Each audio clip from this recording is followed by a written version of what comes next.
Buenas tardes a todos y bienvenidos un día más al invitado de Radio Francia Internacional.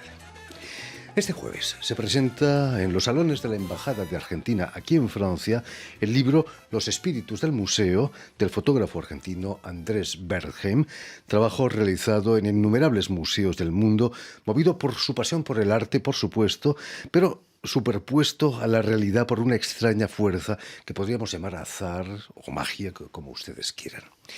Y precisamente para hablarnos de este libro y de su trayectoria en el mundo de la fotografía, Andrés Bergheim ha sido tan amable de venir hasta nuestros estudios. Buenas tardes, Andrés. Buenas tardes, Jordi. Sobre todo, bienvenido a París y gracias por haber hecho el esfuerzo de venir a estos estudios. Sí, yo te agradezco también a todos ustedes por invitarme. Permíteme, Andrés, que explique ante todo que has nacido en Buenos Aires en 1962 y que vas a iniciarte en la fotografía de la mano de un fotógrafo, Horacio Coppola. Tenías poco más de 20 años, ¿no? Pero me gustaría que nos hablaras de quién o qué te inoculó ese virus de la fotografía. No te podría decir. Desde los 13 años que tenía una cámara y me parece que me despertó la curiosidad.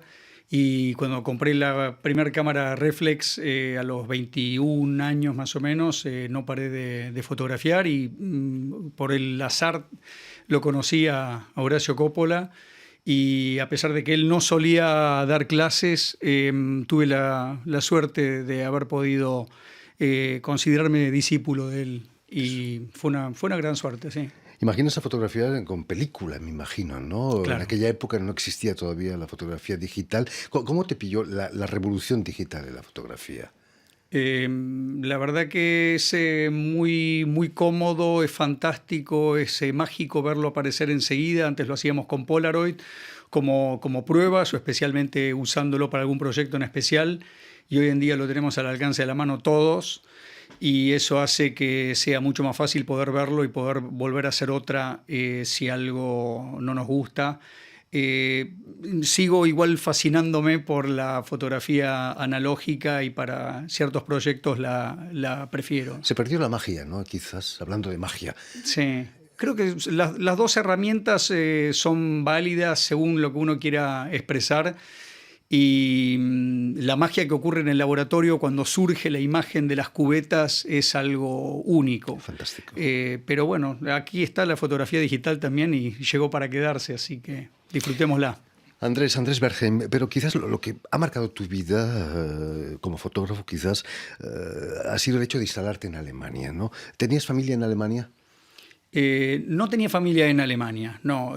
Mis familiares vienen de Alemania y por eso fue tal vez más fácil para mí viajar para allá. Y compré un viaje de ida a los 20 y pico de años y decidí que ese era un lugar geográficamente central como para poder fotografiar el mundo y documentar sus habitantes. Esa fue una elección, digamos, prácticamente geopolítica. En tu trabajo te has interesado siempre por la arquitectura y sobre todo sus geometrías escondidas. ¿Se puede encontrar belleza en esos bloques de grandes edificios de las grandes ciudades? Sí, me gusta mucho ver abstracciones o formas o porciones tal vez de la arquitectura que a veces hasta imagino que ni en la maqueta el que lo dibujó o el que lo pensó desde el concepto tal vez vio esa perspectiva, ¿no? Habrás sorprendido a más de un arquitecto, imagino, ¿no? ¿Algún arquitecto se ha dirigido a ti para hablarte? Sí, bueno, en mi familia mi hermano es arquitecto y mi padre era decorador de interiores, así que siempre crecí viendo planos y dibujos. Tal vez venga por eso, tal vez una deformación profesional. Sin duda. De buscar las perspectivas. En tu serie Mundo Alienado nos muestras todo lo contrario, la masificación. ¿Somos demasiados en el planeta? Definitivamente, o tal vez estamos mal repartidos. Creo que el éxodo con la revolución industrial hacia las grandes urbes provocó que muchos lugares quedaran pobres y que en vez de seguir tal vez con una agricultura sustentable y formas de energía ecológicamente potables, nos fuimos un poco de nuestra escala humana, creo yo. Hemos ido muy lejos. Hemos ido lejos. Entre los numerosos premios, Andrés, que has recibido, el Nikon, por ejemplo, el Nikon International, el Kodak European Elite Time, también destaca el premio al fomento de las artes que ofrece esta radio, Radio Francia Internacional, en colaboración con Radio Cultura de Buenos Aires. Lo recibes por tu libro Los espíritus del museo. ¿Qué supuso para ti ese premio, recibido en Buenos Aires, por cierto? Bueno, me alegró mucho porque el premio en realidad fue a la exhibición que hice en Buenos Aires Foto del 2018, que fue un solo show con la Galería Arte por Arte, y me alegro que al jurado le haya parecido tan interesante como para premiarlo. Todo ese trabajo parte del amor, de un amor especial que tienes por los museos, ¿no? Imagino que de pequeño tus padres te llevaban al museo, ¿no? ¿O no? Sí, hemos ido a museos. En realidad también la pasión por el arte comenzó porque fui a un colegio en el cual curiosamente tuvimos en la secundaria 6 años de historia del arte. Y ya después del primer año estaba maravillado con las obras de épocas antiguas y ahí viajamos a Europa por primera vez. Pude ver in situ los originales y me acuerdo de haberme maravillado cuando me contaron que íbamos a viajar. Lloré de la emoción de saber que iba a ver todo eso que había visto en los libros. Cuentas una anécdota que te pasó con tus padres viendo en España el entierro del conde Orgaz, del Greco. ¿Qué pasó exactamente? Sí, estábamos en Toledo y esa sala recuerdo que era muy lúgubre. Y los personajes del Greco generalmente son muy lánguidos y de alguna forma fantasmagóricos también. Y me acuerdo que me quedé absorto mirando el entierro del conde de Orgaz justamente, y las pupilas parecían mirarme a mí directamente. Y en un momento se me pasó el tiempo, miré para atrás y ni mis padres ni mi hermano estaban. Así que me agarró un poquito de miedo y quise huir corriendo y entonces me fui rápido de esa sala y antes de abandonarla me volví a mirar para atrás porque sentía como que me estaban mirando.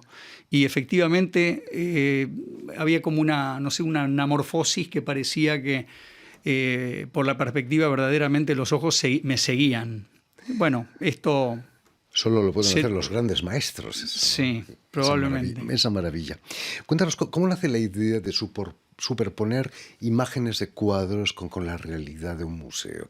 Estamos viendo aquí alguna de tus obras, por ejemplo. Sí, bueno, todo surgió. Hay otra obra ahí que estábamos viendo de unos caballeros en el Rijksmuseum en Ámsterdam. Y yo estaba maravillado en la sala donde está la ronda nocturna, en realidad del entorno de todos los cuadros también que están a la izquierda y a la derecha de los maestros flamencos que están ahí en esa sala, y el público estaba todo apiñado. Lo mismo ocurre aquí en París, en el Louvre, con la Mona Lisa, que toda la gente quiere ir a ver una obra, como si las demás no existieran. Y a mí me parecía una ironía tal vez que otros cuadros, que ese es exactamente, que tal vez esté pintado por incluso algún maestro de Rembrandt o de un ídolo en ese momento de Rembrandt, alguien que a él admiraba, nadie lo estaba mirando. Entonces pensé de superponerles a esta gente los caballeros como si estuviesen imponiéndole, vengan a mirarnos a nosotros. Cuando vi el resultado en esta doble exposición, comprendí que ahí había algo, había una lectura de varias capas del pasado y el presente y de algo que ocurría que me maravilló como para seguir trabajando en esta serie. Como nos dices, es una doble exposición. Hubiera sido muy fácil hacerlo de una manera digital, ¿no? Sí, hubiese sido, te refieres a postproducción, ¿no? Exactamente. Sí, estas fotografías lo único que tienen de postproducción es algunos ajustes de niveles y de saturación tal vez en algunas partes, pero no tienen manipulación del contenido en postproducción. Pero por eso se llaman los espíritus del museo, porque justamente esta magia que ocurre o no, hay mucha prueba y error en este ensayo, se debe a que algo más tiene que pasar que me ayude a que suceda. Y ahí están tal vez los espíritus. Tu éxito ahí en Buenos Aires Foto, con esa gran exposición, quizás es debido a que tiene mucho de freudiano, ¿no? Tu trabajo, casi borgiano también se podría decir, ¿no? Sientes que vas más allá de lo puramente físico, hay algo psicoanalítico. Puede ser, sí, no me lo habían preguntado hasta ahora. Por eso creo que tu conexión con Buenos Aires, entiendo por dónde va. De hecho, hace poco me acaban de invitar a hablar sobre esta obra en el Instituto Lacaniano, y hablé ante 35 mujeres psicólogas y terminaron analizándome que esto también son los fantasmas de Andrés. Imagínate. Así que, bueno. Porque antes de empezar esta serie, una serie de cazafantasmas, podríamos llamarlo si no te importa, tienes otra serie, Tu otro yo, en el que superpones imágenes con retratos, ¿no? Ahí también hay la búsqueda de un yo más allá del yo personal, ¿no? Sí, el crear una tercera imagen a partir de dos imágenes es algo que vengo realizando hace un tiempo. En este caso, en Tu otro yo, son proyecciones de imágenes de archivo mías que elijo para proyectar sobre cuerpos y rostros, para formar una tercera, tal vez cambiando la personalidad del retratado. En el caso de Mundo Alienado, que habías comentado antes, ahí sí se trata de una manipulación en postproducción.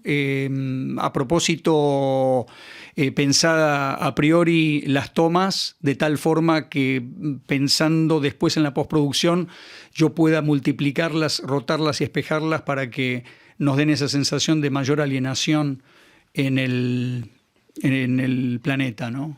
Andrés, has visitado muchos museos europeos, americanos también. ¿En cuál de ellos los espíritus han sido más propicios? En Viena he visto alguna fotografía fantástica de Viena, del Museo de Bellas Artes. Exactamente, en Viena tal vez puede ser por el edificio mismo, que es muy, muy impresionante cuando uno entra. No sé cómo puede suceder que en algún museo uno se inspire más y en otro tal vez no tanto. Creo que en ese caso jugó la arquitectura y lo solemne de la construcción puede haber ayudado, y también de las obras, porque son obras espectaculares de Bruegel y de Cranach, que me fascinaron especialmente. Curiosamente, en ese museo ahora hay una obra mía en la colección permanente, así que es como que los espíritus vuelven a donde fueron creados. Fantástico. Imagino que has visitado el Louvre desde que has venido, quizás, o ya lo habías visitado, pero esa masificación del museo no puede ser un poco peligrosa, esas miles de personas mirando la Mona Lisa.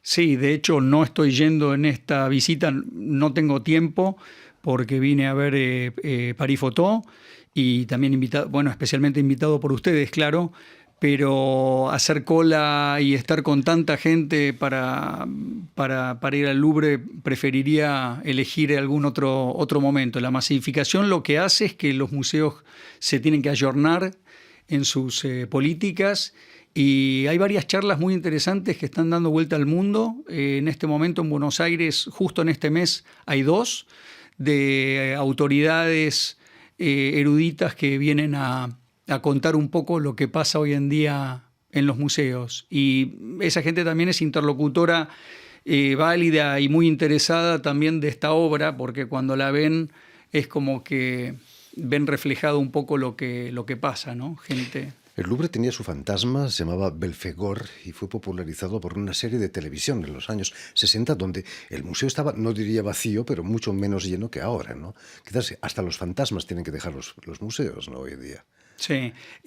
Digamos que todos nos sonreímos un poco cuando escuchamos estas historias, pero hay veces que yo las escucho de primera mano. Cuando expuse en el Castañino, que es un museo importante nacional en Rosario, estábamos montando con el equipo de montaje, y también había una ordenanza que estaba limpiando lo que se nos iba cayendo, y de repente se me acerca y me dice: discúlpeme, ¿usted sabe que acá tenemos fantasmas? Y le digo: no, cuénteme. Y me empezó a contar una anécdota tras otra de los 27 años que él estaba trabajando allí, y algunas eran muy increíbles. Entonces me acerqué a la directora y le dije: ¿ustedes alguna vez salieron del closet? ¿Contaron esto?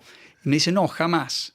Y entonces le propuse, a pesar de que quedaban solamente 24 horas para la inauguración, de que armara con su equipo las anécdotas fantasmales del Castañino, y las imprimimos en formato A4 para el público, y la gente que estaba después en la inauguración se podía llevar las anécdotas fantasmales del Castañino en el mismo lugar de la muestra. Este jueves vas a presentar, Andrés, tu libro en la Embajada de Argentina aquí en Francia, en París, y va a ser copresentado por un gran fotógrafo también. ¿Quién va a estar con nosotros esta tarde? Con nosotros va a estar Juan Travnik. Tengo la alegría inmensa de que haya aceptado la invitación para estar en nuestra mesa. Y bueno, Juan aparte de ser un gran fotógrafo, es un docente, un amigo y un curador muy importante en Argentina. En fin, pues ya lo saben, este jueves se presenta en la Embajada de Argentina aquí en Francia el libro Los espíritus del museo del fotógrafo argentino Andrés Weidmann. Muchísimas gracias, Andrés, por haber estado aquí con nosotros. Permíteme que dé las gracias también a Julien Mogaro, que han estado detrás de los cristales al tanto de la realización del programa, y sobre todo enviar un saludo muy especial a nuestros telespectadores, porque también los tenemos, que nos siguen en toda América Latina y sobre todo en Argentina, gracias a una cadena de televisión uruguaya que se llama Canal U y emite desde Montevideo, en Uruguay. Muchas gracias por invitarme, Jordi. Ahí queda dicho. Y a ustedes muchísimas gracias por su atención, y les damos cita para una nueva edición de El Invitado de Radio Francia Internacional.